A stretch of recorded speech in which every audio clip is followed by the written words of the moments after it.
Guilt is a good thing. It's an advisor. But if we're not comfortable with the sensations that those emotions evoke in our bodies, then it becomes more like a dictator. I hate guilt. It tears me apart because it pulls me in different directions. One time, I had a patient who lost her house.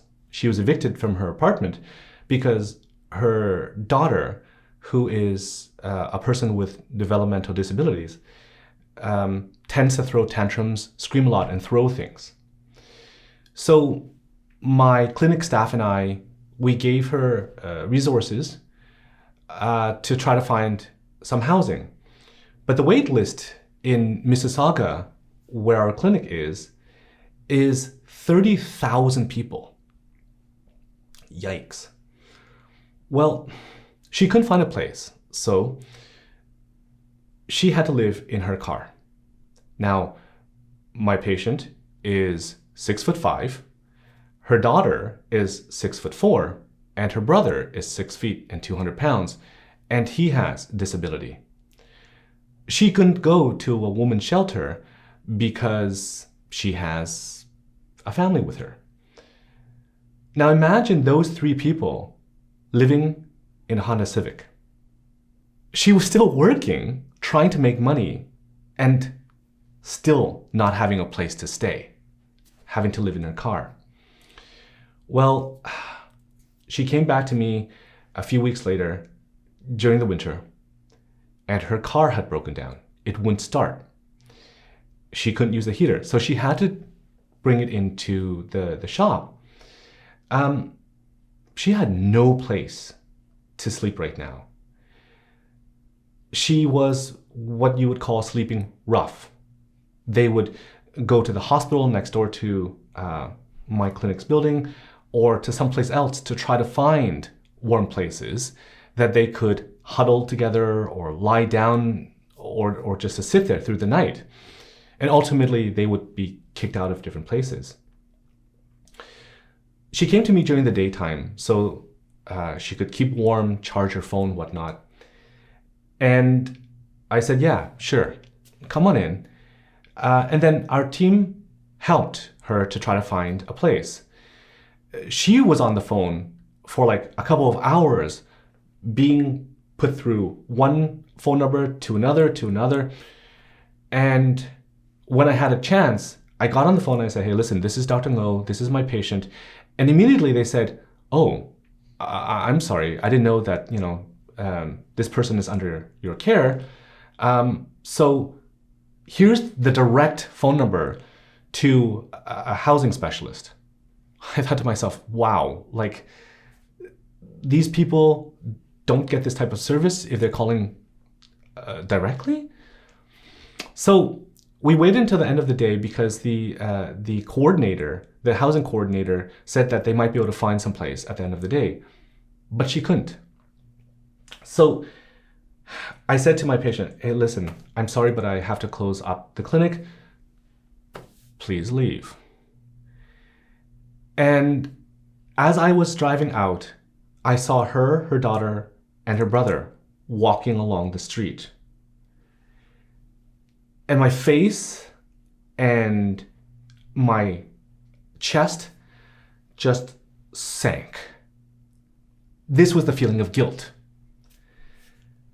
So this was a powerful feeling because I'm witnessing something bad right there. So I thought to myself, okay, how do I get rid of this sensation? The first thought that came to mind is call her back, let her use my clinic.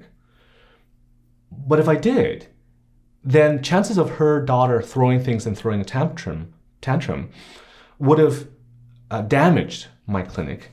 And because they haven't bathed for a while, the people coming in the morning might be offended by that smell. So if I let guilt pull me in that direction, then ultimately I might feel resentful because they are draining my resources or my clinic's resources. Now, the other way I could have gone was that I could have said to myself, wait a minute, I've had a pretty difficult life too. I remember at the age of 7 being out in the streets in the middle of the night at 4 o'clock to deliver newspapers, being hungry, being tired, and then witnessing all these ups and downs with my family and prejudices and feeling left out. And I don't know this woman that well, this patient of mine who's homeless. Maybe she did something bad in the past that caused her to deserve something like this. And so if my mind had gone there, I was trying to rationalize why I don't need to help her. But if I let my guilt or the sensations of guilt pull me that direction, then I would have limited her resources by cutting herself off of me helping her. Was there another way? So I realized that I had to basically feel through this guilt and get comfortable with it in order to make clearer choices. So I went home that night. The next morning, sure enough, she came back. I gave her an empty office to keep warm and to charge her phone and to make phone calls. Then I reached out to a local politician and I advocated for her, and they said, yep, we can find her a place. By the end of the day, nothing. Again, I had to drive out, see her there, feel through these emotions. Every single day this happened, and I had to feel through that guilt for about a week.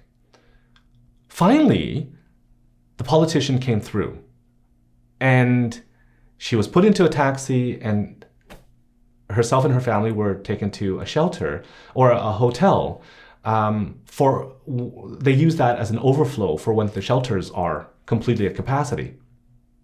After a few months staying at this hotel, she was finally able to find an apartment. And now the three of them are there. They have warm beds. Now the ending of the story was happy. But I honestly don't know if I did the right thing.